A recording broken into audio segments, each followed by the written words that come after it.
গত 2 দশকে দেশে 9টি জঙ্গি সংগঠন নিষিদ্ধ করেছে সরকার। এবার সন্ত্রাসী দল হিসেবে নিষিদ্ধ হচ্ছে জামায়াত ইসলামী বাংলাদেশ। একই সাথে তাদের সহযোগী সংগঠন ইসলামী ছাত্র শিবিরও নিষিদ্ধ করা হচ্ছে।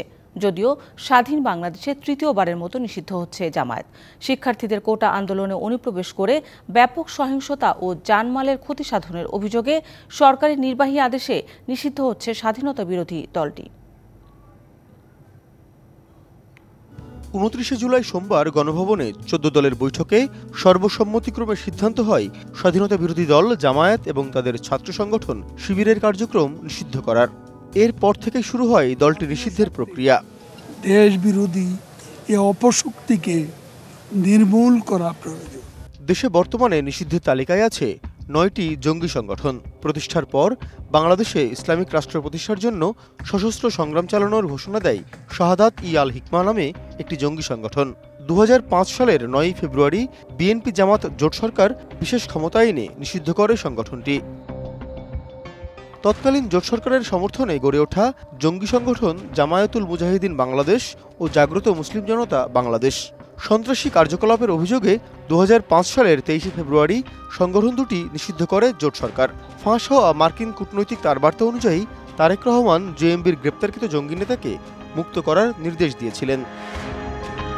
ঢালাইয়ের দৃঢ়তা, নির্মাণে নিশ্চয়তা, প্রিমিয়ার সিমেন্ট, ঢালাইয়ের রাজা।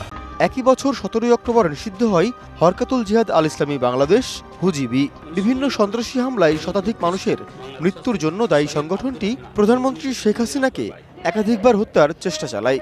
সবশেষ 2004 সালের 21 আগস্ট বিএনপি ও জামাত নেতাদের সহায়তায় গ্রেনেড হামলা চালায়। আওয়ামী লীগ সরকারের 3 আমলে নিষিদ্ধ করা হয় আরও 5টি জঙ্গি সংগঠন।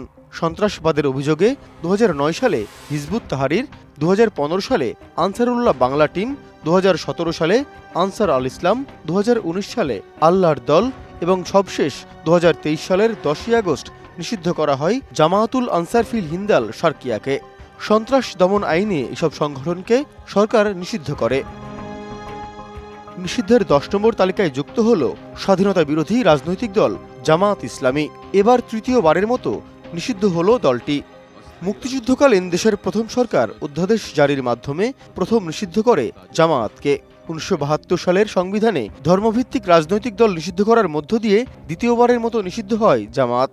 তবে বঙ্গবন্ধুকে হত্যার পর জামায়াতকে আবারও রাজনীতি করার সুযোগ করে দেয় সেনাশাসক জেনারেল জিয়াউর রহমান। জামায়াত নেতা গোলাম আজমকে পাকিস্তানি পাসপোর্টে দেশে ফিরিয়ে আনেন তিনি। চলমান কোটা আন্দোলনে সাধারণ শিক্ষার্থীদের মধ্যে অনুপ্রবেশ করে ব্যাপক সহিংসতা ও জানমালের ক্ষতি সাধনের অভিযোগে আবার সরকার নিষিদ্ধ করল মুক্তিযুদ্ধের সময় বাঙালি নিধনে যুক্ত জামায়াত ইসলামকে। একই সঙ্গে নিষিদ্ধ হল তাদের ছাত্র সংগঠন ইসলামী ছাত্র শিবির। বিকাশ বিশ্বাস, ডিবিসি নিউজ, ঢাকা।